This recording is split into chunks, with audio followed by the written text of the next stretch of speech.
Laura Husband here from Hairdressers Journal International, and tonight we've got HJ's Season of Giving curly hair tutorial. I don't know if you've checked out our Season of Giving content yet, but through the whole of December we're giving you lots of positive content, inspirational content and educational content to keep you going through the busy festive period and to brighten everyone's spirits during what has been quite a challenging year. And this evening we are greeted by Renee Gadar. Thank you so much for joining us, and she's the Aveda's Global Artistic Director for Texture, and she's tuning in with us this evening from New York, so it's a bit earlier in the day for Renee, and she's going to be sharing a curly hair tutorial which is part of our HJ Season of Giving season. So she'll be showing us how to take care of your clients' curls when you're straightening your clients' hair. So thank you so much, Renee, for joining us. Thanks, Laura. Thanks for having me. Well, we're thrilled to have you with us from New York this evening. Great. I'm really excited to be in front of hairdressers. I've been in front of so many students in the last few demos through Zooms. So it's really nice to be in front of hairdressers like professionals. I'm still behind the chair myself, and so this feels like my community, my family, people.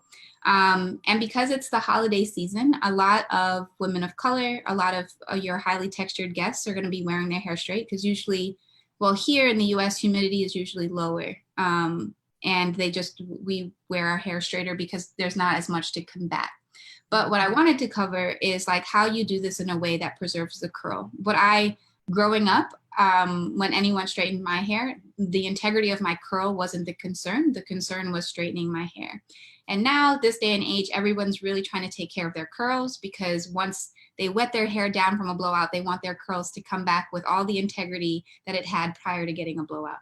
And so with that, I want to show you some tricks for making sure that your client's hair curl comes back after the blow dry.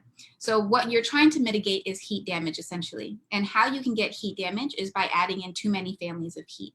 So historically, what will happen is a client will come in with natural hair. They would put rollers in, they would sit under a hood dryer for an hour, 2 hours, come out, be blown out, and then pressed out with a flat iron. That's 3 families of heat in one session. And unfortunately, that much heat, that many families of heat, usually done on high settings of heat, cause permanent damage to the hair. And that permanent damage looks like when the hair gets wet again, those curls or coils don't coil back up. They kind of hang limp or straight. They start to straighten out. And that's called heat damage. And unfortunately, there's no way to repair that. You can only cut that out. And the reason why we're really trying as hairdressers to avoid that is because heat damage happens inconsistently in the hair. What I mean by that, it can be here, or it could be on the ends. And if it happens here or here, your client's in real trouble, because that has to either grow out slowly or they have to do a big chop. And we never want to put our curly head clients in that kind of position. So how do we take care of the curls? I had a little demo for you guys planned, and then I realized that my mannequin has seen better days. And so what I want to do is, on one of my fresher mannequins, she's too short to style, but I did want to show you how I tackle a blow dry with reducing tension. So what we're not going to do anymore, we're not going to put our client into the hood dryer, then blow them out and then flat iron them. Ideally, we will use 1 family of heat at best, if possible, and then 2 families of heat if the client wants a press, and only if the client wants a press. My trick for you is to know and to educate your client on things that they can do that don't include a flat iron. So you can blow dry the hair, which means you can stretch it, elongate it, and then you can put it in a set that does not require a blow dry. And so, I mean a flat iron. So I'm going to show you guys that in a second. The first thing I'm going to do is I'm going to show you how to do a low tension blow dry. So for a low tension blow dry, you need one of 2 things. You could use a paddle brush, or you can use a flat oval brush. It's mixed bristles. It has boar and nylon. You never really want to use a round brush, because you also don't want to blow dry curls and coils. So these are people who are in your 3s or your 4s, 3A, B, C, 4A, B, C, with a round brush, because you want, if your air is on high and your heat is on high, you don't want to be there too long with maximum tension. Your brush could add maximum tension. You don't want to reduce the heat, because you also don't want to be doing this for very long on the hair. So high heat, high air to make it more expeditious, but you also want to use a tool that doesn't put in that much tension. as a round brush would. So remember, when you are blow drying the hair out, it shouldn't look silky straight like you pressed it. You kind of just want it to be out. Remember, for this, the mindset that you want to have is, I don't want to remove volume. I just want to temper the texture. That's really all you're trying to do. If you are going to follow this with a flat iron, remember that the flat iron, aka the press is what's going to add the smoothness, but it shouldn't be the blow dry. Because if you get the blow dry very smooth and then on top of that you add an iron, obviously that is too much heat happening in the hair. So we want to start reducing these things. So this, how we reduce the blow dry part is by using a looser tool, high air, high heat. How we reduce the flat ironing part is making sure we adjust the heat setting for your client. We're not going to be the kind of stylist that just plug a flat iron in and keep it at 450 degrees or 425 degrees without adjusting, right? So can I ask you a quick question, Renee? What temperature would you use on the dryer? So my dryer is a Parlux blow dryer, and there's only 3 options: off, and high. Right, so so for my air flow is high and my heat is high. Perfect. Great. So what I'm going to show you now is the thumb lock method. In the thumb lock method, you want to take a section that's fairly large. You don't want a very small section because that's too much concentrated heat on a little bit of hair. You want to add a whole bunch of hair because that also helps reduce tension per se.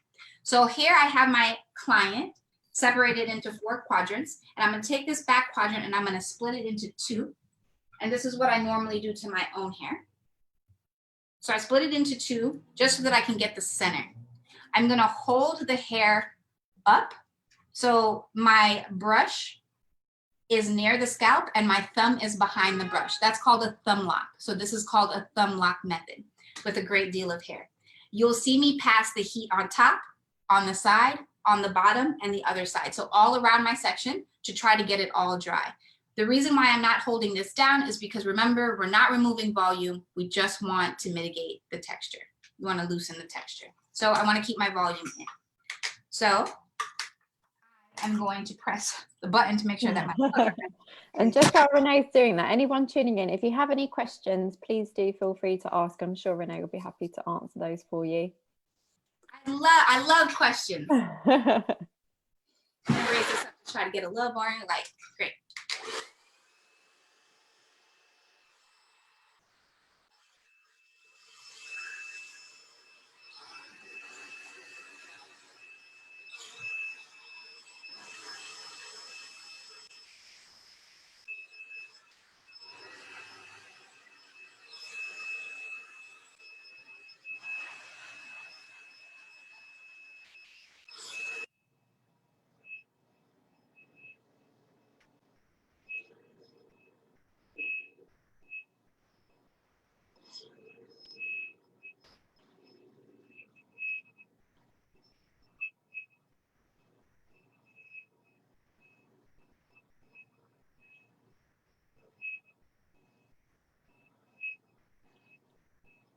I don't know if you can hear me, Renee, but do you have any, do you use that hairdryer for any particular reason, or is that just one that you like, or would you recommend a specific hairdryer for this? Yeah, I mean, my favorite hairdryer is the Parlux or the twin turbo blow dryer. Mostly because the engine has a really good power to it, but all of them come with a very concentrated nozzle. And I like full control over my airflow, so I like a concentrated nozzle. Okay.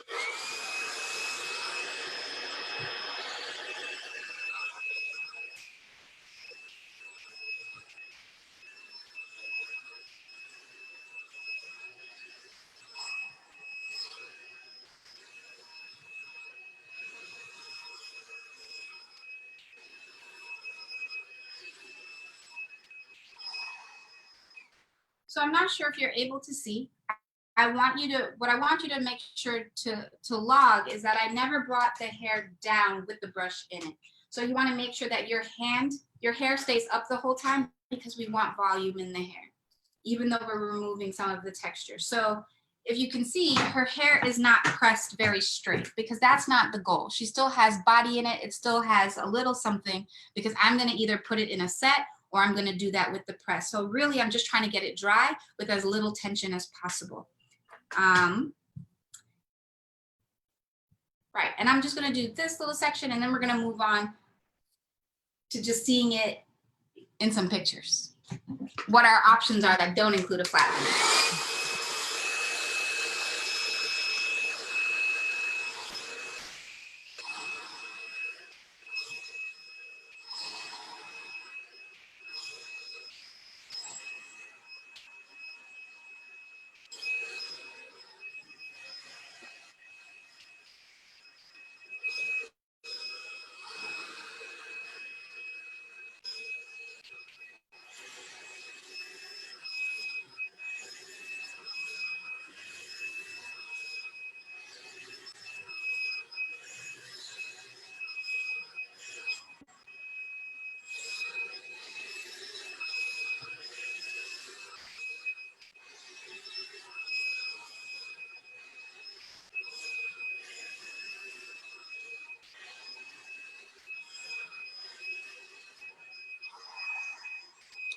All right, so now she's dry. She also is full of body. The other things I want you guys to know, that the hair that's closest to the scalp is the newest hair. It gets all of your sebum. It has a lot of nutrients in it. So it's the healthiest hair because it's the newest. That's why when I do the thumb lock, which adds quite a bit of tension to the hair, I only do it about from the roots to the mid shaft. From there on, I reduce my tension by only using my brush. So just think of the hair in different parts, the healthiest part and the parts that have seen some days and some blow dries in the past before, and treat it as such. So now when you get the hair out like that and just blown out, you want to choose a heat setting that's appropriate for the curl as well. So when you're in a curl pattern of about threes, your 3A, 3B, 3C, using a brush to blow out is great. It's not going to add as much strain on the hair. But if you are dealing with a client with 4A, 4B, 4C, it's best to use a paddle brush in this because it reduces the tension and the teeth are wider. And you don't want to, you'll encounter more tangles with this. So a looser, even a pick attachment at the end of your brush also works. We've had a few people agreeing, Renee, that they also like the hairdryer that you were using there. Yeah, it's a very popular, I mean, it's such a good blow dryer. The engine's on it really beautiful, as the nozzle is too. Okay, so I want to talk about what I do with a flat iron. So if you have a flat iron, usually for the threes, you want to stay in the high threes or low 400s on your flat iron. So you want to probably like 3A, let's say your starting point is 350 degrees, kind of want to max out at about 400 somewhere in the threes. And when you're working with your fours, you want to be 400, 415, 425, 430. For those who really want a silk press, 450. But if this is a client, a reoccurring client, you definitely want to make sure that they are not using that every single time. Even if you do a blow dry well, you put heat protectant on it. If you do all the steps, if you are always wearing your hair blown out straight, you will start to incur heat damage. I mean, you'll put more time in between that heat damage in you if you do all the right steps. But the reality is they should be wearing their hair natural in between, and not every time they blow dry, they should be flat ironing. So here are our options. Just before we go into that, Renee, can I just give you a question we've had from Natalie? Sure. She said that you said that you'd use this technique to put it into a set as well as the flat irons. And she's asking, by set, would you use a roller or a pin curl? I'm about to get into all of those sets. Perfect. So there we go, Natalie. Keep tuning in and Renee is going to answer your question for you. There you go, Natalie. Are you able to see Laura too? Brilliant. Yeah, perfect. Great. So there are a lot of different things that you can do once the hair is blown out. Usually a client with higher texture, so somewhere in the 3Cs, 4A, 4B, 4C, really when they blow out, they're looking for elongation. They want to it's kind of like a length check thing. Also, when you have textures that are really high, it doesn't reflect as much shine. So sometimes they just like to pull their hair out and then put a curl back in so that it can reflect more shine. So there are a lot of different things that you can do. If you look to the left of your screen, we're going to start top left and move our way right at the top. So these are curl formation rods. And there are two different styles. They're the ones that create a curl, and then there's one that creates a wave. Literally, you put your hair in it. It comes with a crochet needle. You pass your hair through it, let go, and it makes the form. You sleep with that overnight. And what's great about these tools is that they're easier to sleep on because they also bend. When you wake up, your hair comes out with a texture and elongation. Why I like a texture for a blowout is because even if the client encounters some humidity or they perspire, they're not running back home to put a flat iron on it, struggling to keep it straight. What we want to do is get our clients comfortable seeing themselves with some form of texture, even if it's stretched out, just some form of texture. So I really like the foam rods, the formation rods. What's next to that on top are one of my favorites, because it's a classic, is the flexi rod. So I don't have any flexi rods at home with me right now. They're in salon. But how you would install on a flexi rod, you would take the hair in a section, and then on the ends, because now your hair is dry, right? So you want to use something that has just a little bit of water content and use very little of it, because water makes that hair revert back. So I just used a pin size just on the ends here.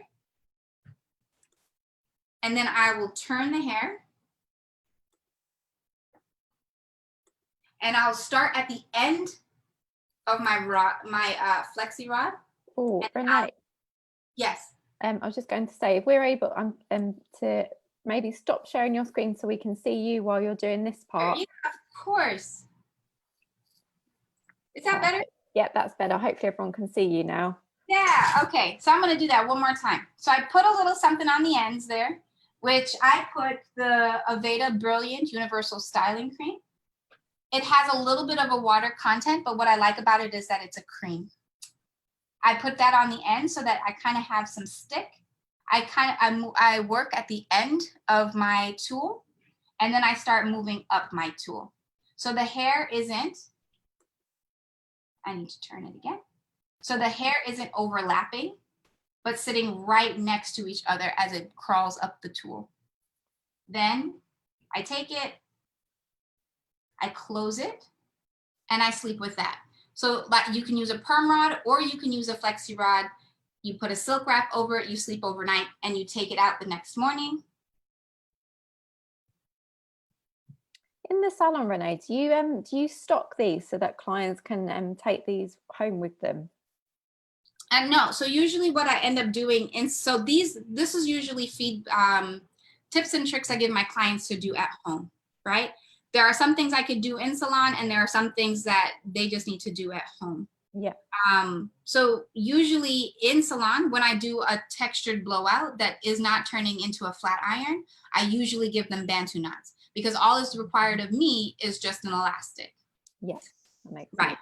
But then I give them tricks, like other things that they can do. So they're not locked into one look. There's really a myriad of things that they can do. They can sleep with a different set every night and get a different look every day from this one blowout.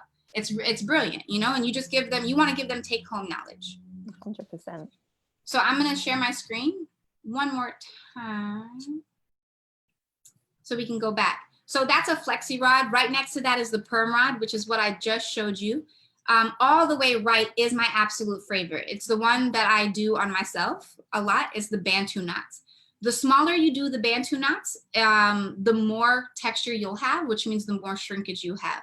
For me, when I do a blowout, I like maximum stretch. And so I end up only doing 3 Bantu knots, but I'll show you that in a second. The other two that people don't really think of is a twist, a flat twist, because usually this is done as a wet set, but I want you to know that you can also do it in a dry set. So if you could see, I loved this image in particular, all the way at the bottom, the woman in the blue vest. Her hair is what it looks like when you blow it out and you're not putting too much tension on the blowout. Essentially, it's just picked out, her curl is removed, and she has elongation. From there, you do a flat twist, and when you release, it just has this soft, pillowy kind of texture or curl. It's very beautiful. For those clients who shrink up even more, maybe they exercise a lot, they perspire, and they go back to shrinking, braids are ideal because braids lock in. As they begin to dry or settle back down, they don't expand and shrink as much. And so usually what I do on myself are either the Bantu knots, because they have so much control, or the braids that's all the way down on bottom right. So remember, like if your client's like, oh, I want this blow dry to last, great. Tell them don't go to their edges or their hair with a flat iron in between cleanse times. Hold off, let their blow dry last the longest, and give them all of the options that they can do that doesn't require them to use a flat iron on their hair more than once in between a cleanse session. Because remember, we're trying to avoid heat damage. All right, time always flies so I know, and you're giving us so much great tips and advice here, Renee. Okay, so now what I would love to share with you guys is my own Instagram page.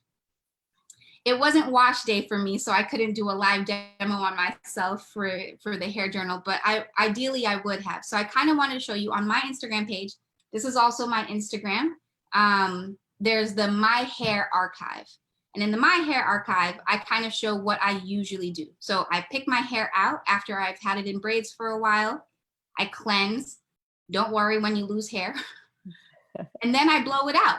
And so this is me blow drying my hair in large sections. So essentially it's what I just showed you on the mannequin. And as I'm finishing any one section, I put it right into the Bantu knot, because when it's hot, but I want to pause here. When it's hot and you put it in the Bantu knot, it holds the set a little bit longer. The reason why I use a zigzag parting is because I'm only doing 3. There's a lot of hair that gathers into one bun, which means when I release this, it can kind of stay that way. Right. And so I diffuse the parting so it's not a straight part. So like if the wind kicks up, I don't have this hard part in my hair. So zigzag partings usually really help with that. And in the front, I don't like too much volume in the front. I like to sit a little closer to my face. So I do a flat twist there, and then I wrap it around that Bantu knot that's in the back. And then this is me releasing it. So when you do it on a mannequin, it doesn't look that great. But when you do it on a human head, that's what it looks like when you take out a Bantu knot. So only 3 Bantu knots produce, that amount of curl. So it gives a really beautiful beach curl, and that's with no flat ironing at all, which is saving my hair. And it will save your client's hair. So ideally, I heard a really big artist here in the US. He lives in California and he has a salon. And I heard him do a live yesterday. And he was just talking that, like California is shutting down again. They're going back on lockdown. And he was just like, as a business owner, I'm not sure my business is going to survive this. But he did say, that's something I can't control. But what I can control is what I can learn in the time that I am on lockdown. And I thought that was very powerful, because I myself am in education and I love to continue to be a learner. And I know that everyone tuning in obviously wants to continue. They have a learner's attitude. And what I love about that thought is that when your clients are able to come back to you, not only they're going to be so excited to see you because they haven't seen you in a while, but you are going to be bringing new, more innovative information to them. And you're going to be adding so much more to their experience. And now for your clients who do want to be stretched out, Laura told me you guys are back in for the holiday season doing hair, which is great. And so I want to encourage everyone to be able to take care of the curls that are underneath these blowouts.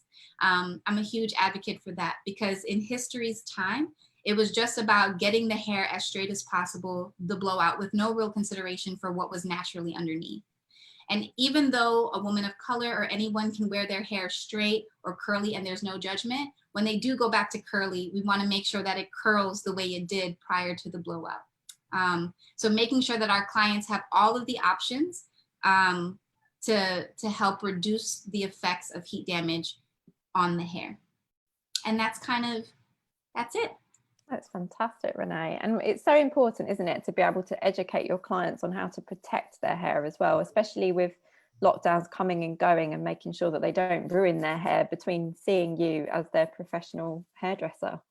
Yeah, I think the best thing that we can do as hairdressers, we're kind of like their hair doctors. Usually they're coming to us with a myriad of problems, and they're really coming to us for our expert advice on how they can take care of themselves. Because I think we all want to learn how to care for ourselves better. I think that's in the heart of every human being. And I think where Black and brown women really struggle is in their hair. And not feeling like they have autonomy there and that they're able to take care of themselves well. And so that if you give them take home advice that is where you're sharing how to better care for their natural selves, I think they will love and appreciate you even more. Definitely. We've just had a question come in. Have you just spotted that, Renee? I do a Bantu knot. Yeah, so Anita's asked if you can show how to do the Bantu knot. Yes, the Bantu knots are my favorite. So you would take a big section, and you don't want to make it too neat because obviously we want to diffuse the parting. You hold the hair up. So you kind of want to hold the hair where it's kind of in the middle of the section, right? So not too low or too high, just where it's coming out straight from the section, perpendicular to the section. You turn it, not all the way down, just kind of midway down. And then you move in a bun direction. It's just like making a big bun. And then as you make that first rotation, you're going to take your fingers and finish off rounding the hair. And you're going to pass this underneath the bun that you've already made. So it's going to sit tall away from the head. Then you take a new elastic. Never use a used elastic because every time you use an elastic, it gets these little fissures in it and hair can get trapped in those. And the older it is, the more hair gets trapped and that snaps and it breaks the hair. So you always want to use a new elastic or a hair tie. You put it around that like that. And there you are. That's your little bun. Essentially, it's a bun. And it should be tall because every time you make a pass, you're going to go underneath. And so it tightens up the base there. And that's that. Brilliant. And you said you'd do 3 of those with the zigzag parting. I do 3 of those with the zigzag parting. And I'll just go back and I'll show.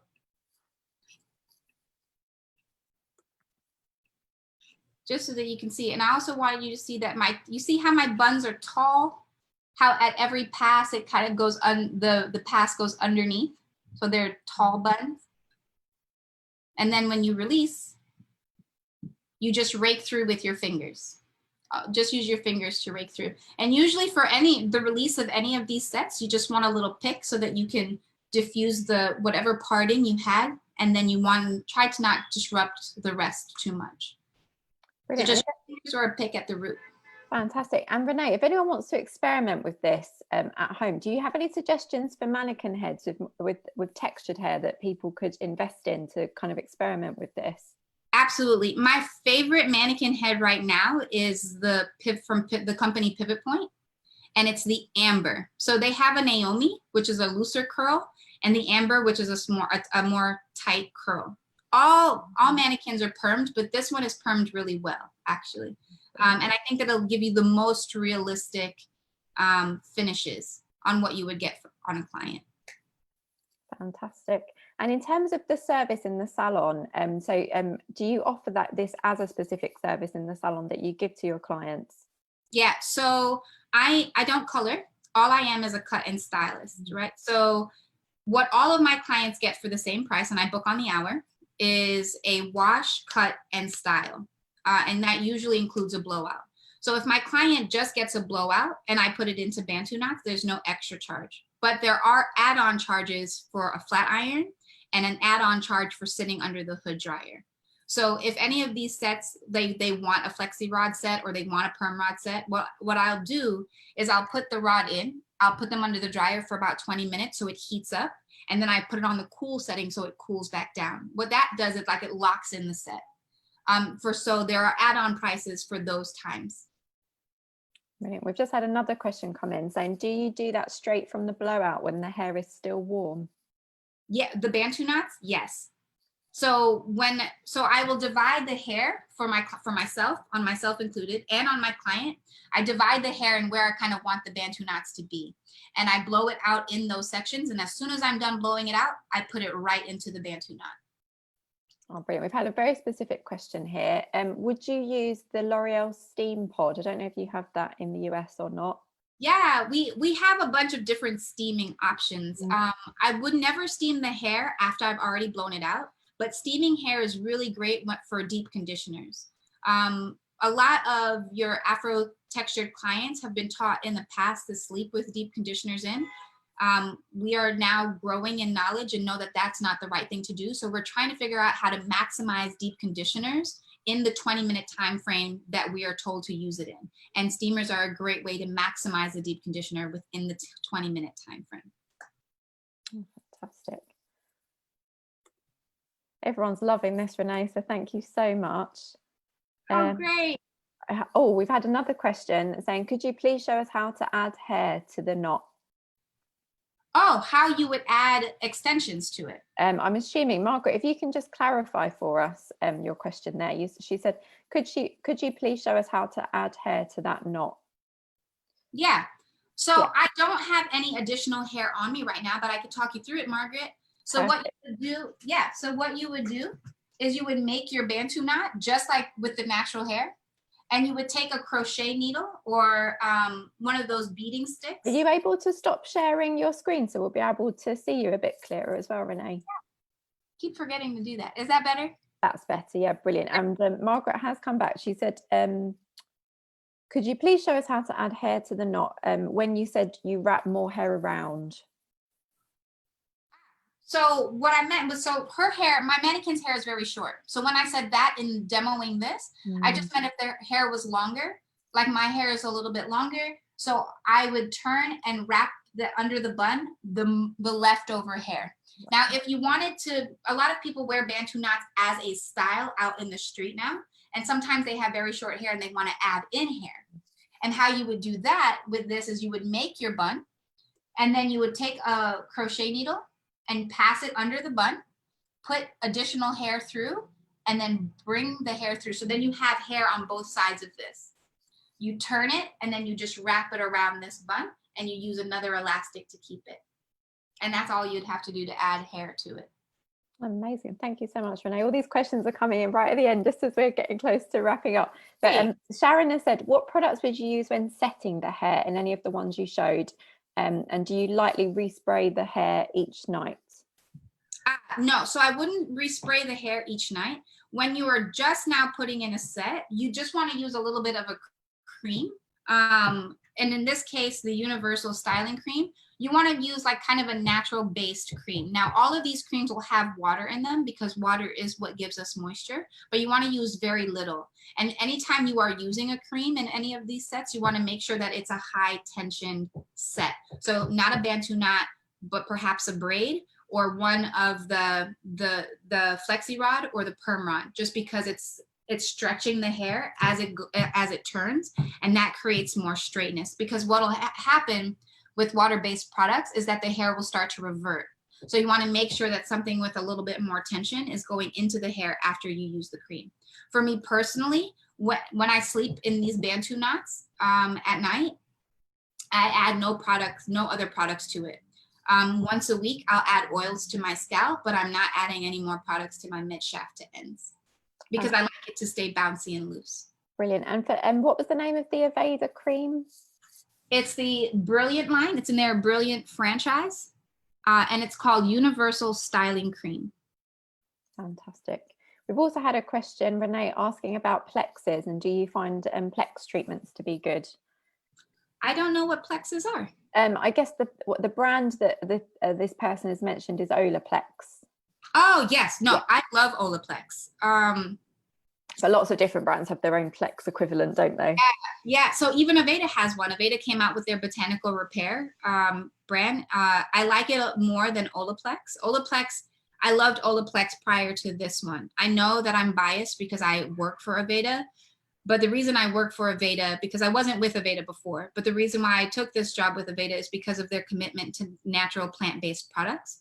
And so it has Olaplex power all through plant-based or plant-derived power. And I am just a believer that anything that is closest to nature is best for our hair. And so it just aligns with my own like personal commitment. But anything like Olaplex really does work. It does restructure bonds, which is helpful. It doesn't revert heat damage, but it definitely helps while you're growing heat damage out if you don't want to do a big chop. So what it kind of does is it freezes the heat damage instead of it becoming worse over time as it continues to grow out. So yes, I do believe in it. And if you get your hands on the Aveda Botanical Repair, give that a shot too, just because it's plant-based. And I think that that's just going to yield even better results long-term for your client. And I guess in particular, obviously this whole session we've been talking specifically about textured hair, and it is a very delicate hair type, isn't it? So you have to make sure that the ingredients that you're using on it are going to protect it. 100%. The reason why textured hair is delicate is because, like, highly textured hair doesn't have as much of a cuticle layer. Because of the texture of the hair, the cuticle doesn't grow as efficiently. So not as readily, not as fast. And usually the hair is more porous. And when you have porous hair, it's way more it's way more predictable that you will create heat damage because it's more susceptible to it. So you want to do everything that you can to mitigate that. And then because of the porosity, things can get lodged inside the hair deeper than the cuticle, kind of onto the cortex of the hair. And that's where things can get damaging. The reason why I like things to be not synthetic, but plant-based is because natural things break down naturally over time, and it wouldn't stay on the hair too much longer than it needs to provide benefits to it. So you always want to be hitting your clients with natural plant-based, when at all possible, products, especially if they're not high frequency washers. For myself, I don't wash my hair with shampoo, but every 2 months. I will co-wash in between, but I don't strip my hair that frequently. So I want to make sure the things that I am putting in will break down naturally for me. Fantastic. I know we're over time, Renee. I'll take one more question, unless anyone's got a burning question. Please do get it in ASAP if you have got a burning question. And we've had another question saying, which is quite a good question for anyone who's not as used to working with textured hair. How do you know which numbered curly hair a client would be? So when you're talking about a C3, etc. Yeah. So what you can do, I'm not sure. Do you know the name of the person asking? So it's Margaret. Ah, Margaret. Yeah. Yeah. What you could do, Margaret, is you can just YouTube it. And there's a lot of different examples of hair textures, like what the textures look like. So just to talk about it, 1 would be straight, 2 would be wavy, 3 would be a curl. So this is a defined curl. So your 3A would be a loose, a subtle curl, and like the 3C would be a tighter curl. And you want to think of that tight curl to be something as like the diameter of a pencil. So that's kind of your marker. The loose curl would kind of be the diameter of like a jumbo marker. So use those diameters as gauges. A is usually the more subtle, and then C is the strongest. And then in coils get very coily and tight. So it could be like as tight as a crochet needle, which would be 4B. And then 4C is not a coil at all. Actually, it's just a zigzag. So if you look at the hair and there's no actual coil and it's just a zigzag, generally your client is in the 4Cs. Understanding that's just kind of like the backbone. I will tell you that anybody who is in the 3s and the 4s, their whole head will not be the same texture. But we as stylists, how we treat the hair is whatever the predominant texture is on the head.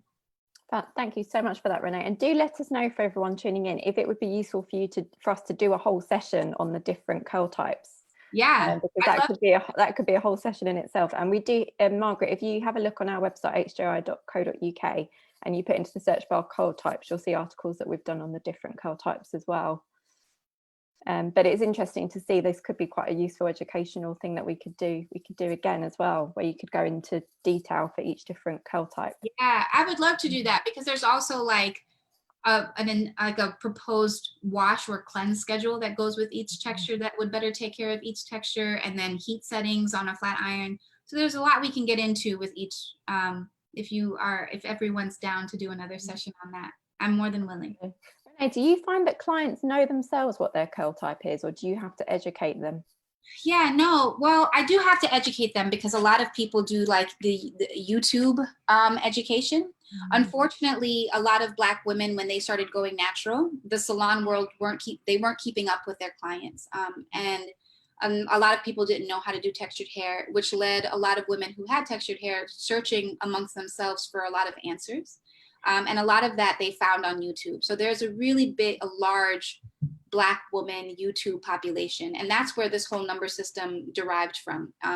Black women kind of speak among themselves and coming up with this system so that they are better able to find themselves and like support for their specific hair type. So usually what will happen is clients come in and they're usually very knowledgeable about their hair pattern, but that doesn't mean they have all the answers. So I usually have to do a lot of educating still, even though somebody might know their pattern. Also because YouTube is it's a large public platform and there are lots of different opinions, and it could feel very confusing for the listener. So again, like your client will still come to you, even though they feel more knowledgeable, they will still come to you looking for definitive answers, and hopefully that you can give them some great take home knowledge from like the education you learned here or elsewhere. You just want to really make sure that now we're encouraging natural hair women to come into the salon for services and not just be struggling on their own. So when they do arrive, we want to make sure that we're caring for them well.